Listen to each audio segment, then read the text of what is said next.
If you're a facilities manager at a university, you know students rely on the cafeteria for breakfast, lunch, dinner, and the occasional late-night snack. So when a dishwasher breaks down and dirty plates pile up, the mess hall can turn messy in the blink of an eye.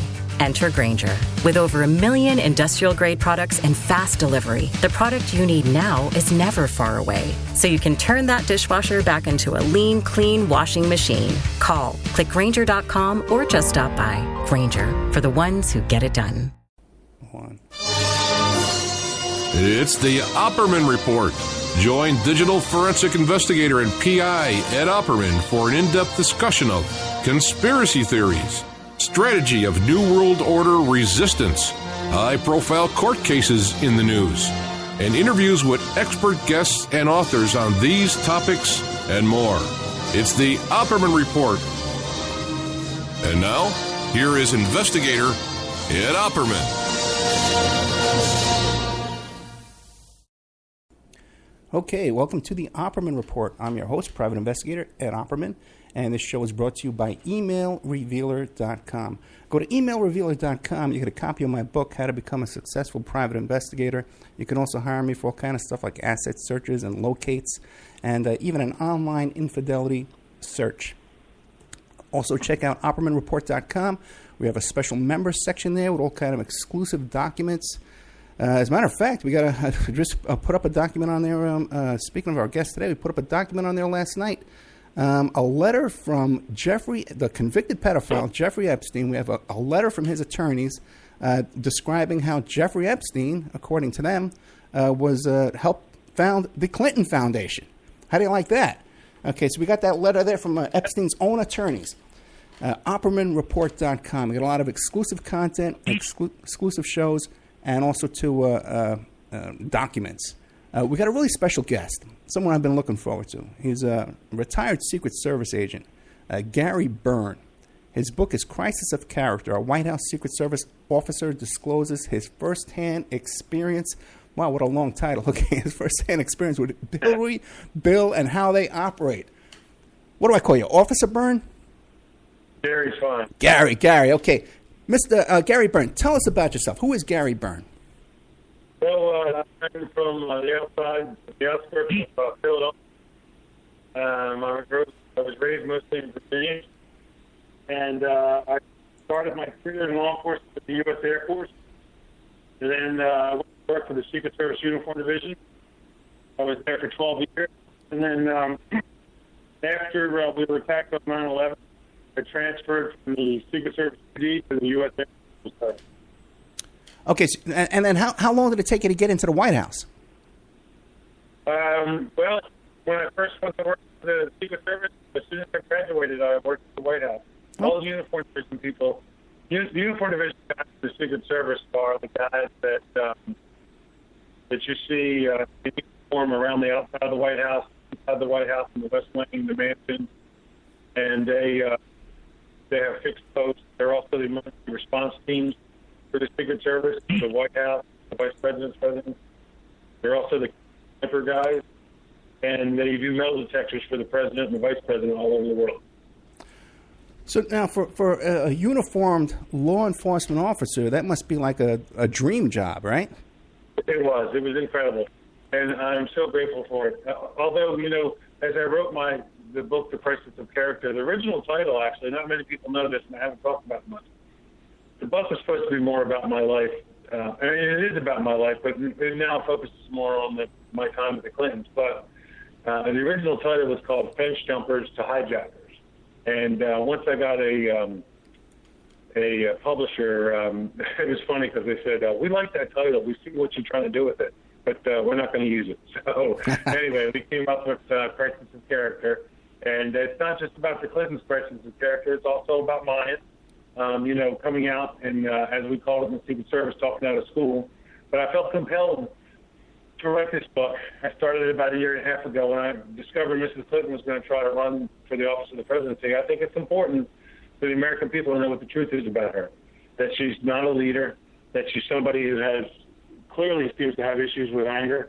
And quite frankly, all the positive life you've ever seen about her, and supposedly how good of a leader and a politician she is complete hype.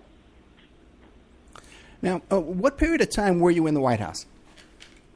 I started in 1991, and I transferred after the training center in actually, I was at the White House the whole time I was there.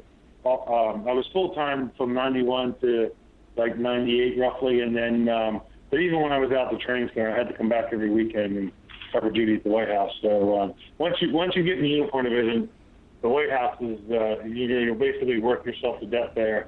Hopefully you'll retire before you work yourself to death. So. That brings up another thing. Now, when you left the Secret Service, you left under good terms. You weren't. Oh, absolutely, yeah. Absolutely. They loved me, and I loved the job. And when I talk about the Secret Service in the book, I talk about some negative management style, but that's not about the individual people. Now, clearly, since I've written this book, some people have come out and trashed me, and I understand that. Generally speaking, Secret Service people aren't supposed to write books, but the truth is, agents have written books about their details and about the stuff that they did in the Secret Service for years. The difference is I'm a uniform division officer, and that seems to bother them. And the other thing is the idea that I didn't have access to the information that I write about in my book. Here's the thing. I'm the first. Here's my claim to fame, and I got to tell you, it's nothing I ever want to put on my resume, but here it is. I was the first Secret Service uniform division officer to ever be compelled to testify against the president in a criminal case. I was compelled to testify against President Bill Clinton in the Monica Lewinsky scandal 6 times. Eventually, I was ordered to testify by Supreme Court Justice Rehnquist. So the idea that anything in this book is anything other than the truth is ridiculous. Who would put themselves under this kind of scrutiny if it wasn't true? And a lot of my information in the book is testimony, sworn testimony. So there's no shortage of mainstream media people trashing me, but they've also blacklisted me.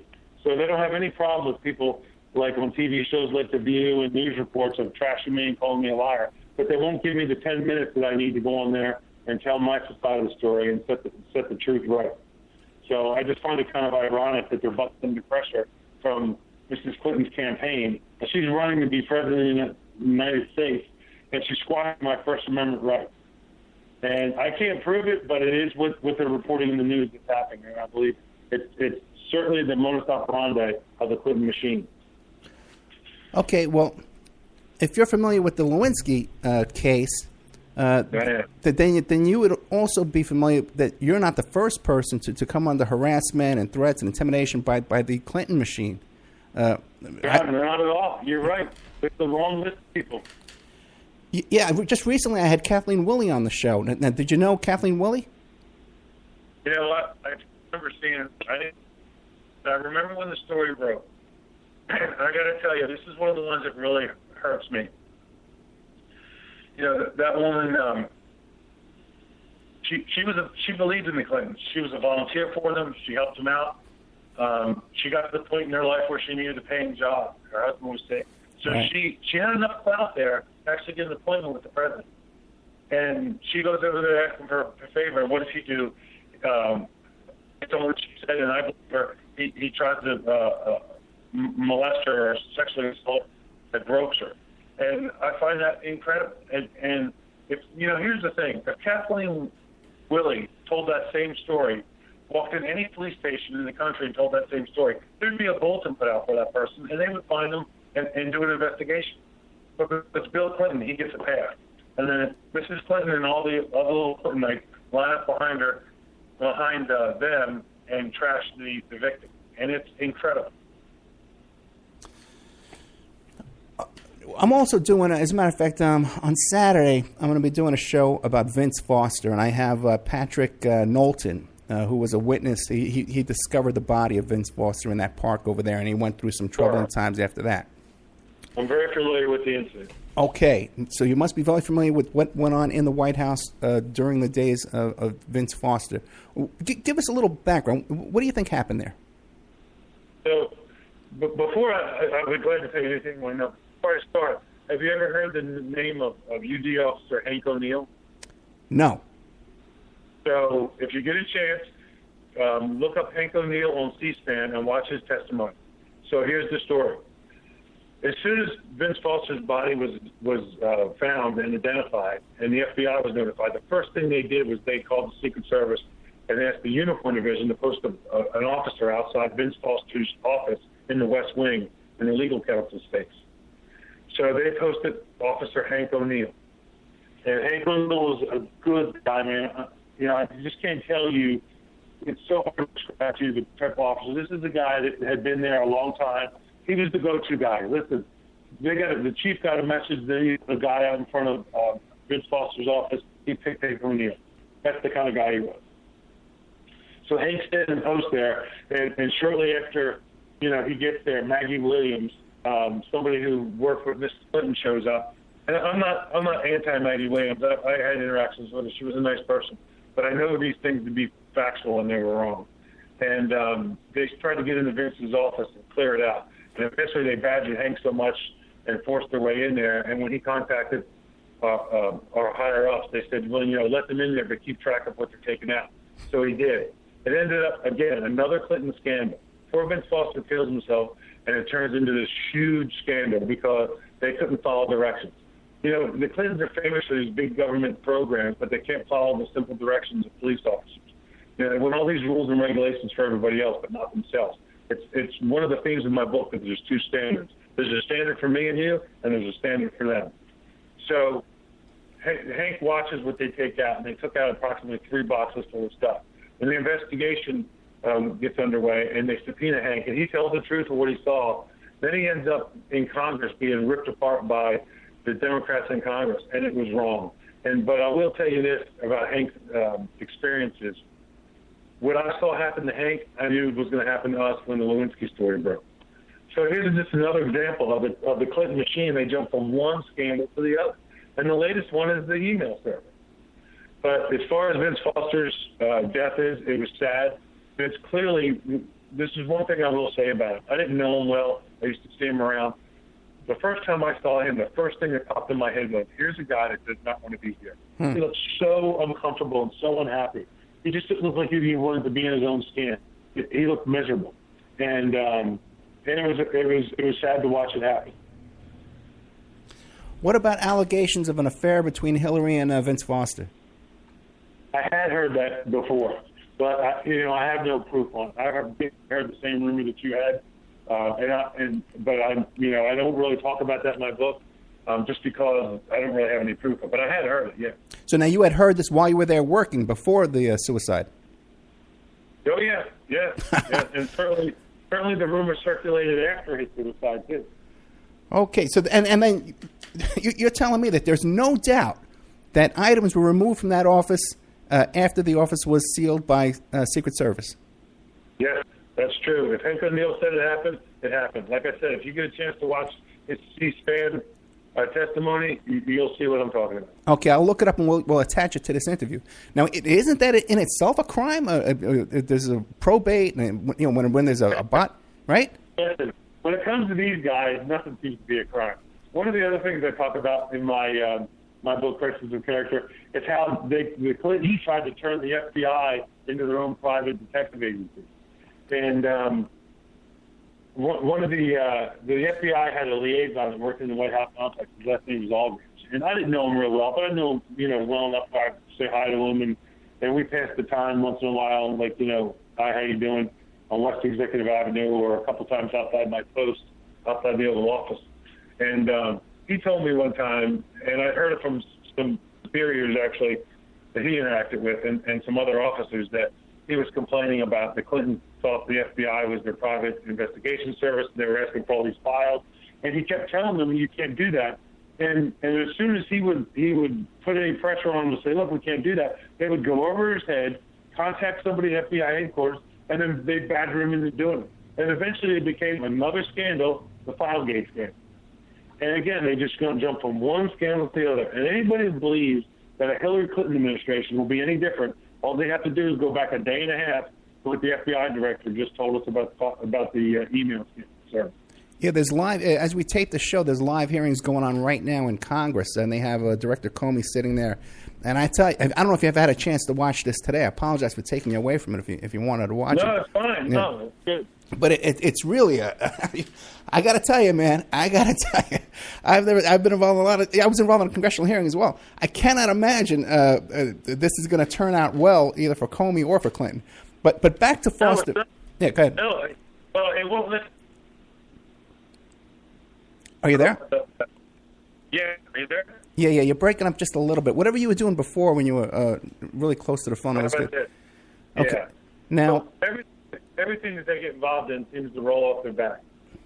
So look at last weekend or a couple of days ago, whenever it was, when the Attorney General is in an airport in Phoenix, Arizona, right? and all of a sudden, Bill Clinton shows up. Just by accident. But that was no accident. He's a former president of the United States. He's got lots of friends inside all these agencies. He knew where she was going to be. This is what I referred to as the soft intimidation. He purposely scheduled that, went there, and to remind her, I wasn't on the plane, but this is my experience that I talk about in Persons of Character. And I'll give you an example of where I saw him do this to a UD officer. Soft intimidation, where he shows up, and he wanted her to remember how she got her start, that he appointed her as a judge years ago. And who knows what they talked about, but the fact that they were together for half an hour and they're both claiming they were talking about the grandchildren is pure hogwash, in my opinion. And why were they so adamant to keep the agents that were putting them away? Because they were doing something wrong. And I'm not accusing the Attorney General of doing anything wrong, but I'm telling you, whatever took place there, the optics are horrendous. Now, and a good example of when I talk about this soft intimidation, during the time that myself and these other officers and some junior agents, and one thing you have to understand about the Lewinsky investigation, the Secret Service executives at the time, the director and all those people, deputy directors underneath them, they could have testified. They had the information, the 10-star one, but to save their careers, they pushed us forward. The uniformed guys that were posts in and around the White House and the West Wing, some young, and one executive who was on the protective detail, but wasn't even on the protective detail when all this took place. And they did it to protect themselves. So one of the things you have to realize is that when we were forced to testify, nobody ever wanted to talk about this. But, when the Justice Department and the Supreme Court tell you to testify, you either do it or you go to jail. I mean, one of the things that Mrs. Clinton's hallmark whenever she testifies in these scandals is they get away with, and the president, they get away with, I don't remember, I don't recall, I don't remember. Well, how is it they can be so smart that they can't remember these things, or so intelligent, or so good at their jobs? If a uniform division officer or a Secret Service agent, we were told flat out, if you can't remember or can't recall, and we can prove you're lying, you're going to jail. And I believe them. Well, already in today's hearings, they've pretty much demonstrated that she did perjure herself before Congress when she was talking about no classified emails and things like that. Now, a couple of questions for you. In your experience as a Secret Service agent, this idea of when Clinton's meeting with Lynch, that they're telling the press that they're not allowed to take pictures and report on this. Have you seen that before? Yeah, sure. They don't want any. They don't want any information, that it took place. They don't want to be able to prove. They want that plausible deniability. Oh, that's just rumor. Well, it's fact, and we know what happened. And yes, there are examples of that in my book, Persons of Character. Can you give us another example of that? And wouldn't that be an indication that there was something nefarious going on at this meeting? Yeah, I think there was. I mean, who really knows? But again, the optics are horrendous. Here's an example for you that I talk about in my book. One of the first times I ever saw this, and I only saw it during the Clinton administration, was, the uniform division does the metal detectors for a president, the first family, when they go and do these, like they go to let's say they come to your state and they're going to talk at the convention center. So we do all the security and the metal detector. Sure. So we were doing this particular event, and the President Clinton was running late as usual, about an hour late, and the arena was just about full. But one of the administration things, they always wanted to get as many people in there as they could, so they could make him look like the most popular president ever. And they talked about this too. So just about the time before he comes on, some staffer walks up to me and says, "Hey, shut the metal detectors off." And I looked at her like she was crazy. And they're like, "What?" And I said, "Yeah." He said, "Shut the metal detectors off." I said, "That don't work for you. Get away from me." So a little while later, she comes back and she's telling the sergeant to shut the metal detectors off. She's yelling at him. And the guy looks at me like, she's crazy. And so eventually an agent comes over and says, "They want you to shut the metal detectors down." And I said, "Well, I'm not doing it. You guys can do whatever you want. I'm not shutting down the metal detector." So I kept screening people. They were discussing it back and forth. And finally the sergeant came over and said, "Shut it down." I walked over to the agent and said, "Give me a name." And he said, "What?" I said, "I want a name of somebody in the Secret Service who's telling you it's okay to turn these metal detectors off." And he goes, "Well, it's not that big of a deal because anybody that walks in there now, they'll be at the back of the crowd." And I almost fell on the floor. I'm like, "Oh, so nobody's smart enough to weave their way in with a handgun that slips in and get up to the stage?" So he gave me a name and I wrote it down.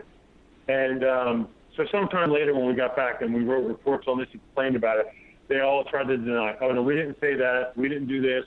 When it got up to the shift leaders, the guys that run the president's detail, the assistant director for protective operations, and the special agent in charge, they knew nothing about it, and they were appalled. But again, nobody, everybody denied it.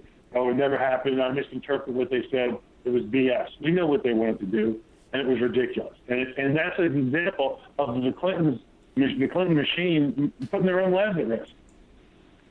Yeah, I've actually covered the Clintons, Hillary, when she did her rallies here, and I've been through those metal detectors. I've done that.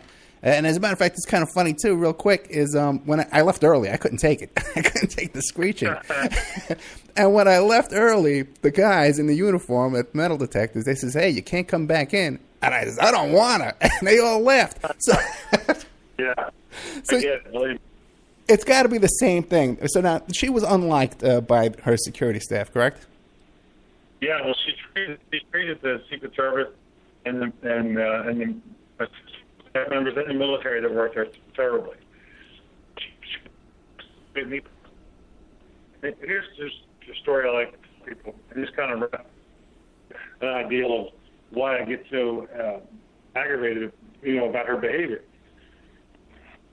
One time when she was walking down the West Colonnade on the way over to the West Wing, and one of my coworkers, he'd been on the job about a year and a half, he's walking toward her. He's the First Lady, and she's walking with a staff member. He looks her in the eye and says, "Good morning, First Lady."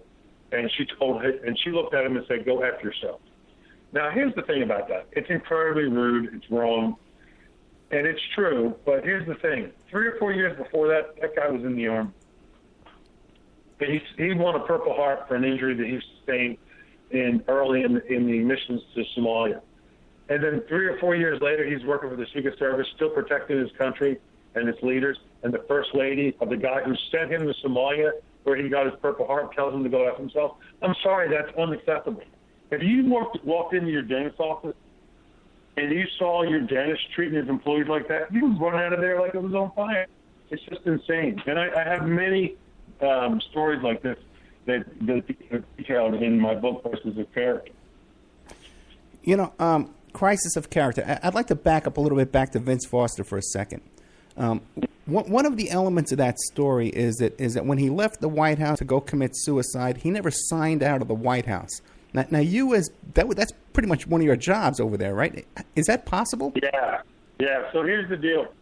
I don't know exactly what they're talking about because they're using terminology like that's lawyer terminology.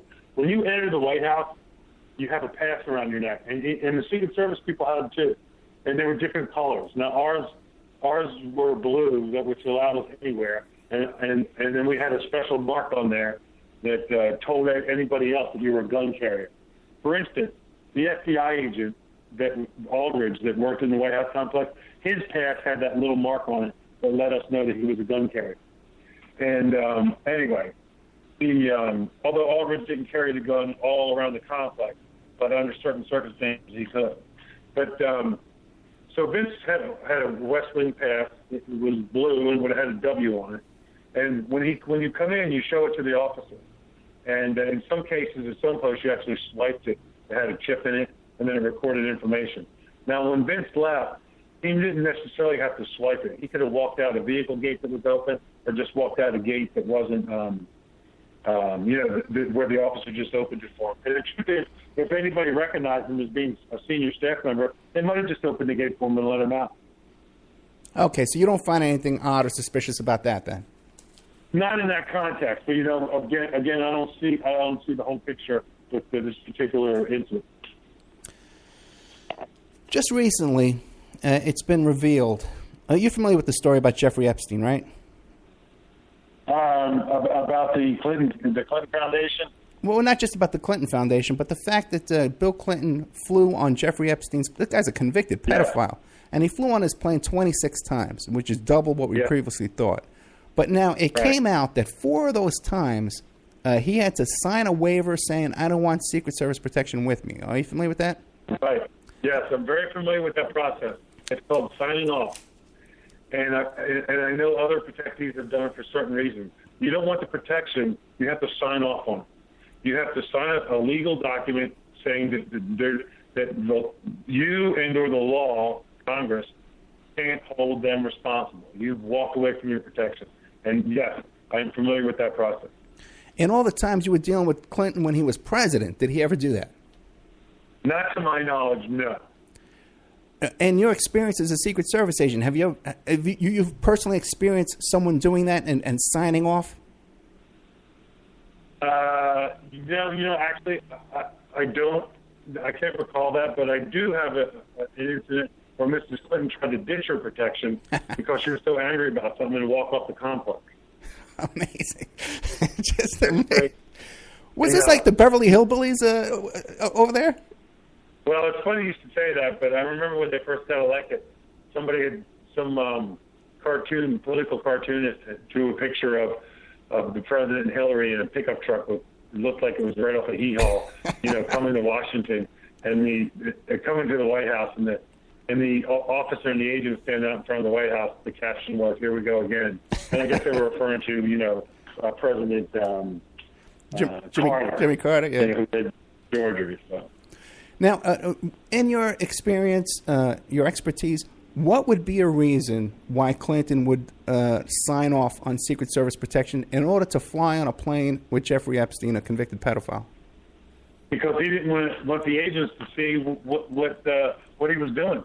Because in his experience, he already had gone through getting caught with Lewinsky, and we were forced to testify against him. And he realizes that if he gets caught doing something wrong, that they can end up testifying against him. And that's the only reason I can think of. There could be no other harmless... Sure there could be. Sure there could be another reason. But based on what we know about Bill Clinton the last 30 years, his behavior with women, the accusations about all the other crazy stuff, the stuff we know about that's in testimony, my guess would be, my feeling, based on what I know, is he signed off on it because he didn't want people seeing what he was doing. And whatever he was up to, it's probably unacceptable to the normal people, to the general population. Now, okay, you were there every day, and you had a lot of experience with Monica Lewinsky. I did. Describe, was this like a naive kid? Like, she was 20 years old, right? She was 21, I think, when she started working there. I think she was roughly 22 when the affair started. Right. How old were you? I was about 30, early 30s. Okay, early 30s. Now, would you have considered you as a 30-year-old guy, the mid-30s, and this 21-year-old kid, if you were single at the time, would you have said, hey, you know what, let me hit on this kid, let me try and get a date with her?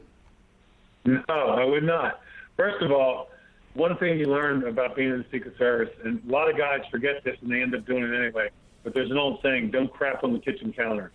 So, I wouldn't, if I was single at the time I was dating, I wouldn't be dating anybody that I was working with, worked around or worked in the West Wing, because that can come back and blow up in your face. Especially someone who was working for free as an intern and a kid. Right. Yeah. Right. But President Clinton at the time was at least in his 40s, in his mid to late 40s to 50. And she was a 21 or 22-year-old intern. Yep. Okay. Now, what about other women? Sure. I actually ended up having to testify about someone. One of them was Eleanor Mondale. Yeah, right. Who was a reporter and actually the daughter of former candidate Walter Mondale. And I feel bad about having to write about her, but I did have to testify about it. And the reason I feel bad now, she passed away. The effects of what happened are still the same, which is one day I was walking from the East Wing to the West Wing in the White House, and going back to my post, and I stopped to talk to one of my coworkers on the ground floor of the White House, and his post is right outside the map room. And the map room is a pretty historical, famous room that became really famous during the Second World War, where they put maps. Anyway, a Navy steward shows up while we're standing there talking, and he goes to walk into the map room to bring President Clinton a clean shirt. And when he opened the door, he was looking back at us in the hallway, and we were looking at him. And when he opened the door, there was the president standing there with Eleanor Mondale in front of the map room table, making out like high school seniors, and they didn't even look up. And the steward, he was looking at us. When he looked into the room and realized what's going on, he got all embarrassed. He closed the door and took off running. And then myself and the agent and then my coworker, the other UD officer, we just kind of looked at each other and said, "Oh, here we go again." And it was just another day at the White House. And you broke up a little bit there. You said that she's passed away now? She's dead? Yeah. Eleanor Mondale, unfortunately, succumbed to cancer, I believe. Oh, really? Oh, that's a shame, yeah. Yeah, it's terrible. Okay. What do you make of this whole business with the FBI, with the email scandals? One question, let me back up a bit. I remember reading something about Bill Clinton saying to Monica Lewinsky that he was afraid that their phone calls were being recorded by the Israeli Mossad. What do you make of that statement? I don't know. I do remember something like that. They did show signs of paranoia at times. I'm no psychologist, but I consider myself an excellent observer. And there were different stories that I talk about in my book, Crisis of Character, where the president and even the vice president and some of the senior staff exhibit this ideal that somebody was listening to either the Bush administration or somebody else. So it does not surprise me at all if that statement was made. You're saying that the Clintons thought that the Bushes were listening in on them? Yeah, when they first got elected, one of the first things before they got there, maybe not quite 3 years, probably 2 years, the Bush administration replaced the entire phone system at the White House. And you can imagine there are many, many telephones at the White House complex. The old executive office building, the White House itself, the Treasury Department on the east side. Anyway, they replaced it with this. At the time, it was AT&T's state-of-the-art system. I think it was actually called the Merlin system. But anyway, when the Clintons got in there, one of the first things they did is they decided, and I know this firsthand because I knew the AT&T technicians that had to install this equipment and maintain it. We used to see them all the time. They had special passes that allowed them to go to certain areas. We had to escort them. So I know this to be fact that they were told that the Clintons wanted to replace the phone system because they thought the Bushes, because they installed it, that there was some kind of listening system. That they were paranoid about their phone calls being listened in. So, which was ridiculous. And but here's the thing: they ordered it done and didn't even think about how to pay for it. Like they went all these big government programs, but they don't follow any of the rules. So that they installed the system, AT&T, they get it all installed, and then they ask for payment, and they're like, "What do you mean pay for it?" They had the money for it, and it was crazy. So the Clintons actually thought that the Bushes were wiretapping their phones inside the White House. Yeah, the Bushes and the Republican Party, but absolutely, that's what the technicians said. They were paranoid about it. And after working there a while with them, I have no problem believing it. Okay, I'd say that's pretty good. So then, what do you make of then? What do you think her motive was for having this private email server in her basement and this kind of stuff? Well, two things. One, she wanted the ability to control what gets out to the public. Right. Two, she wants the ability to delete anything she wanted at any time and destroy it without anybody knowing. And listen, nobody that works for the government, especially somebody who, again, this is an example of the people that support her say, oh, she's so smart and she's so great and she's a great leader. She is. The federal government doesn't understand that you cannot use the server outside the system, the government system. And one of her statements, one of her many statements and lies about it was she tried to say at one point, well, she wanted to use her own server because the government system was so slow. So if you're this great leader, fix the government system that's slow, improve the computer servers and email system, and get it working the way it's supposed to be. But no, what does she do? She sets up her own server. She lies about it. She lies about lying about it. She blames it on other people, and then when she gets caught doing it, they keep lying. Everybody else did it. Well, no, not everybody else did it. And the other secretaries of state did it. No, they didn't. And then it was somebody else's fault. And then eventually, as we saw yesterday or the day before, the FBI director named 5 times that she lied. And now he's testifying about how she lied to Congress as we speak. There's nothing that they get involved in that she is not willing to lie about. That's been my experience.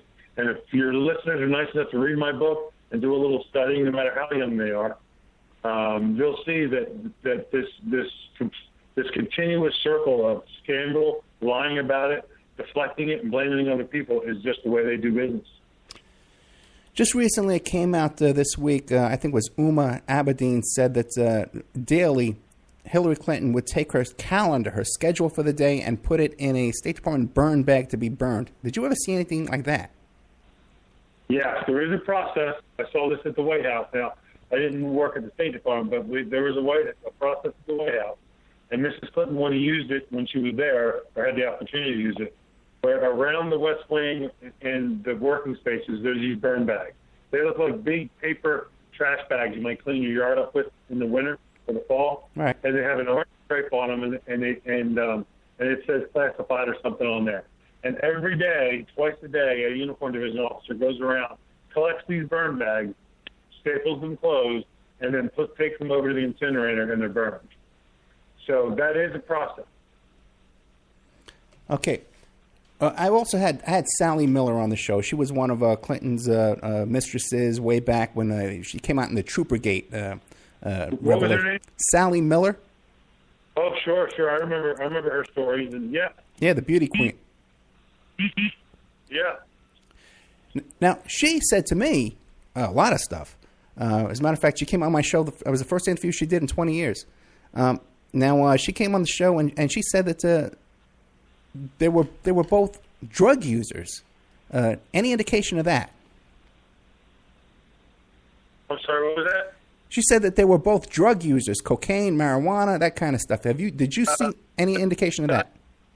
Right. Now, I never witnessed any of that, but I did see something years ago, and actually we edited it out of the book eventually, just because for space. But years ago, when he first got elected, he had a brother named Roger. Right. You may have seen him or two. So some news goes to this nightclub where Roger's in this band.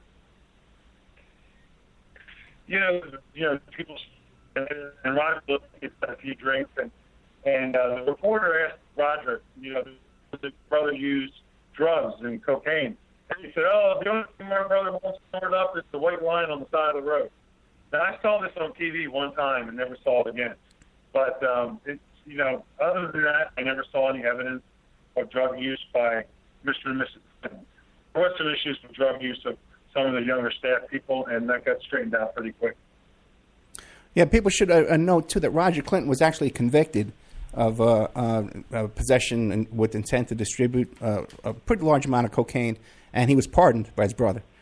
Okay. Yeah, now, that is it.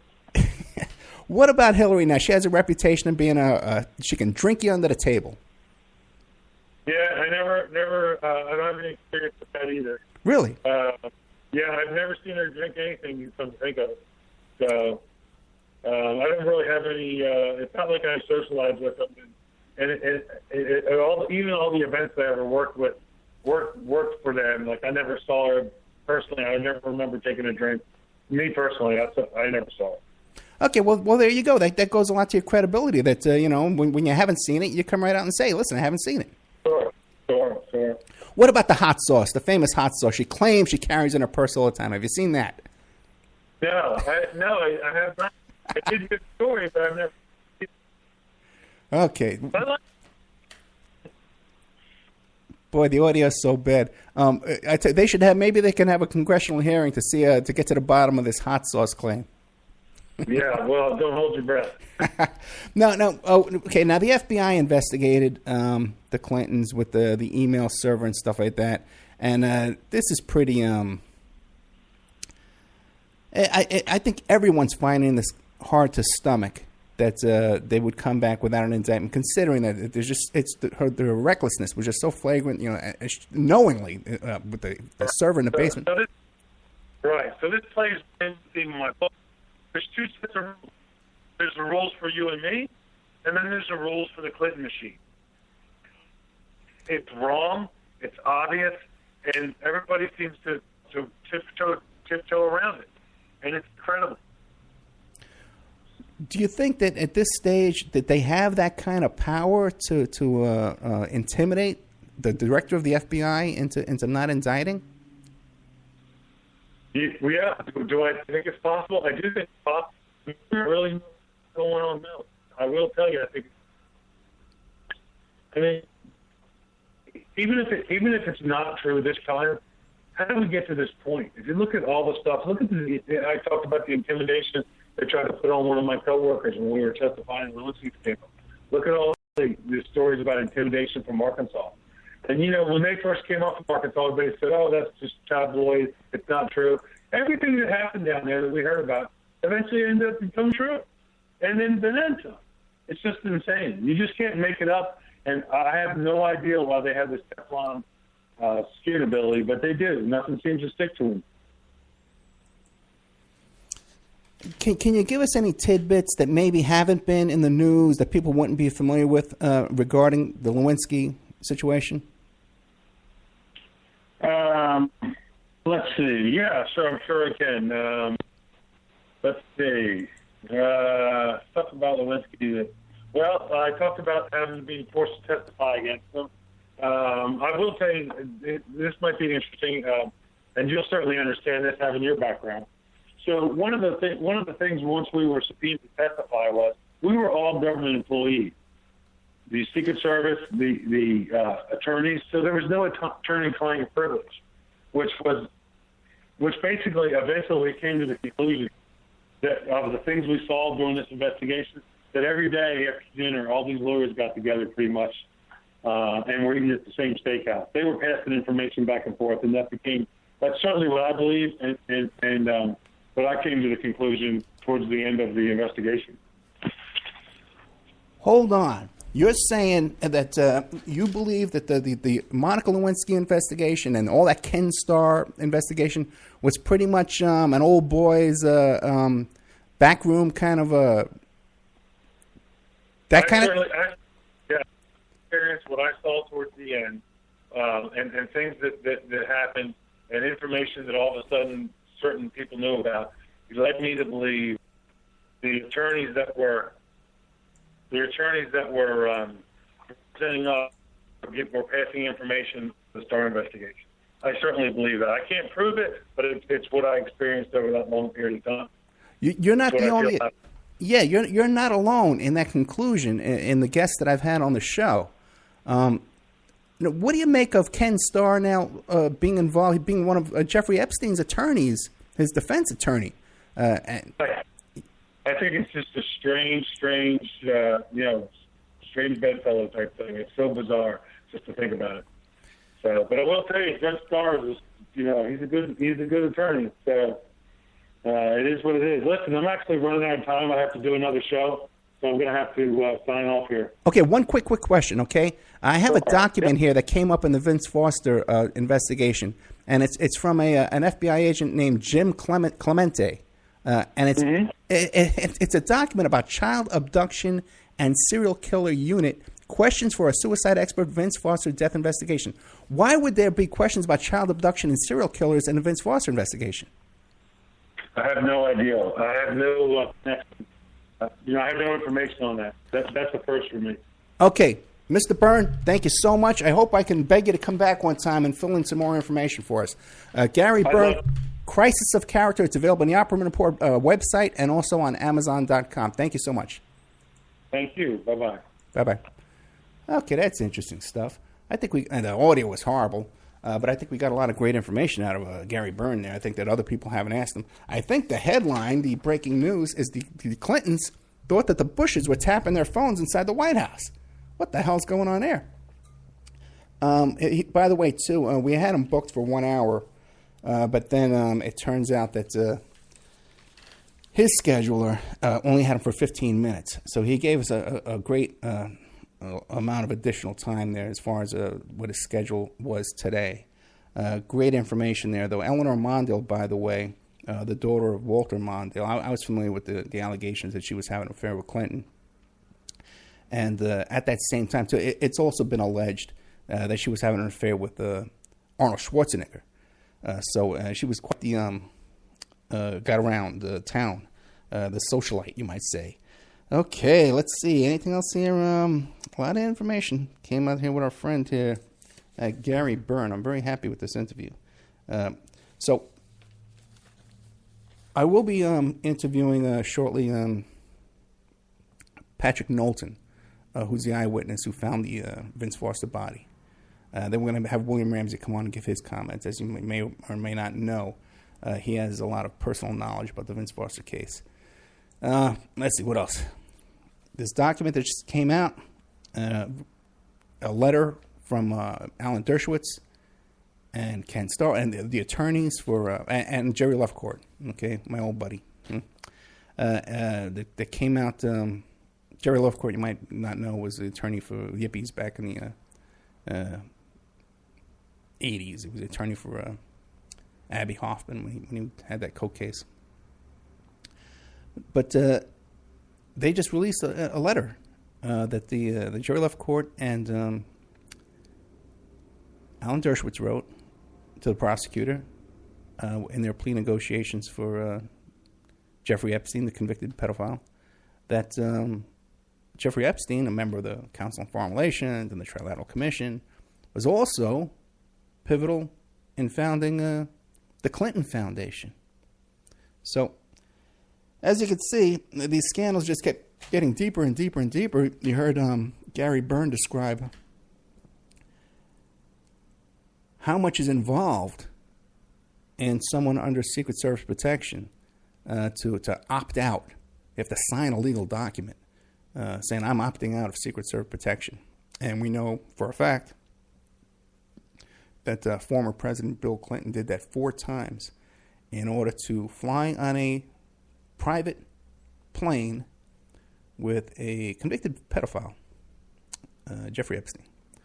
So these are all very, very interesting tidbits of information. If you enjoyed today's show, please check out OppermanReport.com because we have more shows like this. You could sign up, you could become a member, and it helps support the free shows that we put on Friday nights and Saturday nights. And it also, too, you get exclusive content. These documents we discussed earlier, you get these documents and you get, access to exclusive shows that are recorded and approved and interviews that are only for the members, only for members in the members section. So today we had former retired Secret Service agent Gary Byrne. He's the author of Crisis of Character. A White House Secret Service officer discloses his first-hand experience with Hillary, Bill, and how they operate. And you might have seen Gary's in great demand. We're lucky to get him. He's on Fox News almost every night this week. And, all the mainstream media, Drudge Report. And now he's finally made it to the Opperman Report. Okay, guys, thank you so much. And I'll play these ads. We'll come back a little bit. I didn't play any ads while we had Gary Byrne on the line because I didn't want to waste any time. This is your host, Private Investigator Ed Opperman. And if you're enjoying the show right now, there's more. You can get more. You can go to the Ed Opperman YouTube channel, and you could subscribe there. And we have archives of all of our past shows for over the past 3 years, about 200, 300 shows. You can also go to the Opperman Report Spreaker channel, and you could follow us there. Again, a ton of shows, about 300 shows on there. And whenever we do an impromptu show, an emergency type broadcast that we do during the week occasionally, you'll get an email notifying you of breaking news and spontaneous broadcasts that we may do during the week. You can also go to OppermanReport.com and become a member. If you become a member, you help support the free archives on Spreaker and YouTube, and you help support the free shows on Friday evening and on Saturday evening.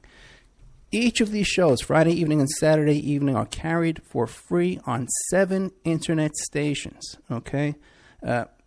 So you help support that, but also, too, at OppermanReport.com in the members section, we have exclusive content. Shows that are recorded during the week that are only available to members. So please check out OppermanReport.com and help support the show.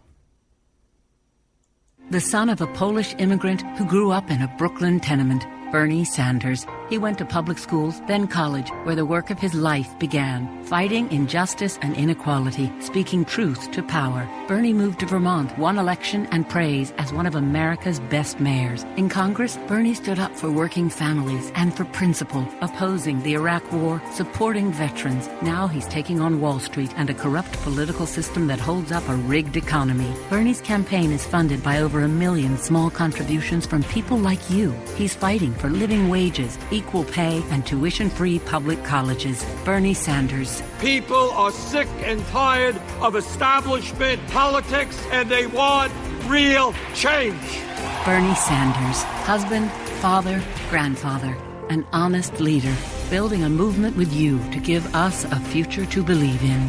I'm Bernie Sanders, candidate for president, and I approve this message. Paid for by Bernie 2016. Check out strawmanmusic.com. Sean Duff is our webmaster here at the Opperman Report, and he's a very talented musician. He's part of a band called Strawman. They're based up there in Canada. Don't hold that against them. These are like-minded folks. If you like the shows you hear on the Opperman Report, you'll like the music that they have over at strawmanmusic.com. Enough is enough. Wall Street's greed and illegal behavior drove this country into the worst economic downturn since the 1930s. And then, after getting a huge taxpayer bailout because they were too big to fail, it turns out that 3 out of the 4 largest banks are bigger today than they were before we bailed them out. That's crazy. I'm Bernie Sanders.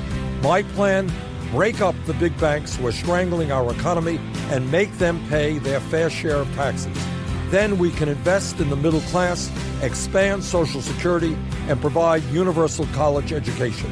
I'll rein in Wall Street behavior so they can't crash our economy again. Will they like me? No. Will they begin to play by the rules if I'm president? You better believe it. I'm Bernie Sanders, Democratic candidate for president, and I approve this message. Paid for by Bernie 2016. You know, you can get a copy of my book, How to Succeed as a Private Investigator, if you go to my website, emailrevealer.com. Now, this is a limited edition book, okay? And you can get a signed copy of this book, and it'll be personally autographed to you or whoever you want to give the book to as a gift. Once you have my signature on that book, you can copy the signature and put it on checks and pass them all over the world.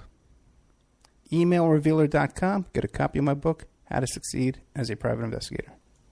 He's fought injustice and inequality his whole life. Bernie Sanders. As a college student, he was arrested for challenging segregated housing. Bernie marched with Dr. King and thousands of others for civil rights. In Congress, Bernie stood up for working families on health care and jobs. Now he's taking on Wall Street banks and a corrupt political system that keeps in place a rigged economy. Bernie Sanders, a reformer who believes in ending racial profiling and mass incarceration so the justice system works for everyone. Bernie Sanders. There is no president who will fight harder to end institutional racism and reform our broken criminal justice system. Bernie Sanders, an honest leader building a movement with you to give us a future to believe in. I'm Bernie Sanders, candidate for president, and I approve this message. Paid for by Bernie 2016.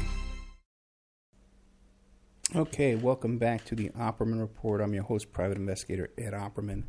We just spent the past 45 minutes with Gary Byrne, retired Secret Service agent, author of the book Crisis of Character. A White House Secret Service officer discloses his firsthand experience with Hillary, Bill, and how they operate.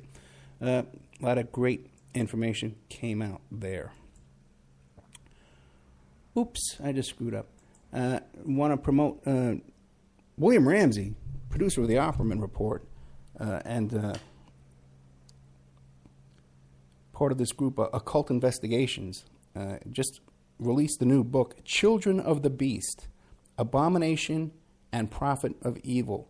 And it's about all the people that were influenced by Aleister Crowley throughout history and more recently.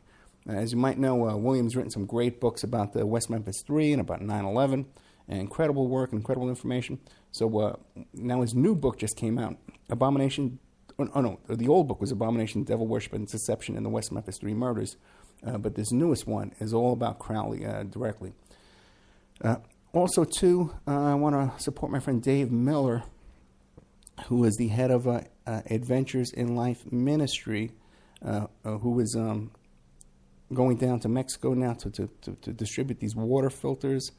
So it's AILministry.org, or you can go to Facebook, Adventures in Life Ministry, and find that Dave Miller and help support their work they're doing down there in Oaxaca, Mexico. Working on that film about Hank Harrison, and I'm going to be I have to hire an assistant who knows a little bit more about filmmaking and editing and putting all that together for me. I need to spend a couple of days solid working on that. I'm going to need to hire an assistant for that. So I'm going to be updating the GoFundMe Opperman report about the film equipment. I'm going to update that to for a couple of days work to hire an assistant to come in here and help me with that, to get all that going, because I know I've been very lax in getting that completed. So if you're interested in seeing that work on a Hank Harrison, the father of Courtney Love, check out Opperman Report. A GoFundMe/Opperman Report, and see if you can make a little donation there to help that cause go in there. I'm going to work on that this week. Got a lot going on. Oh, by the way, too, I've taken over the reins at awakeradio.us. Awake Radio was a station that was founded by Granada Steve in the UK many years ago. And it's had its highs and it's had its lows. We lost Steve, about 4 or 5 months ago, 6 months ago, I'd say. He passed away. He had really bad, what's that thing called? CPD or OP? The thing where you can't breathe, you know? And he was down to like 70 pounds, the poor man. But he's still, in the last days, he was working all the time. And this was his child. Awake Radio was his child, his creation. And so we had really bad trouble the past week where we ran out of funds and ran out of hosts and ran out of labor. And I've stepped up, and it was requested that I take over and manage the station. And we're bringing on a whole bunch of new hosts. I have at least 5 on the line right now. Nick Drago, Dylan Wade, Chuck Ocelli from the Ocelli Effect. My daughter, Vic, is going to come back with a show. You might remember her old Teen Truth. So we got a lot of new hosts coming up, about 5 or 6 lined up, and we'll be bringing them on the air over there and hope to rebuild that station and bring it back in honor of Granada Steve. Listen, guys, thank you so much, and I'll see you next week.